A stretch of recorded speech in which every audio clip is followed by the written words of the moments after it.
In this video, we're talking about how to turn a word problem into an equation. Sometimes we're going to be given a sentence like this: the sum of twice a number and 13 is 75. And what we need to do is come up with an equation so that we can find that number that they're asking for. So what we need to realize is that we have sort of this legend of operations. When you have word problems like this, remember that sum and, both of those words, are going to mean plus. Less than and opposite are going to mean minus, and we don't mean less than as in less than or equal to, or greater than or equal to.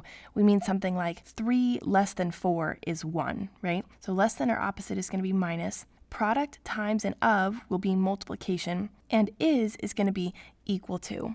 So when they give us something like this, the sum of twice a number and 13 is 75. Well, we start from the beginning and we say the sum. So we know that sum means plus, so we go ahead and write down our plus sign. The sum of twice a number and 13. So twice a number is going to be 2 times some number. We don't know what that number is yet, so we have to use a variable for it. So twice a number is going to be 2x, when x is that number. So the sum of 2x and 13 is, that means equals, is 75. So that's how we create the equation, and then it's just simple equation solving to find x. So we would subtract 13 from both sides, and we would get 2x is equal to 62.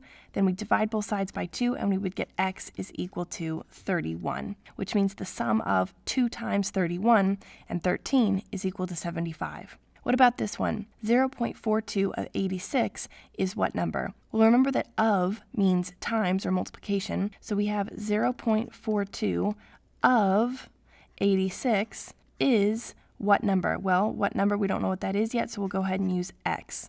Now we just say 0.42 times 86, that's 36.12. If we do the multiplication, is equal to x. So x is equal to 36.12 if we're looking for the number that's 0.42 of 86.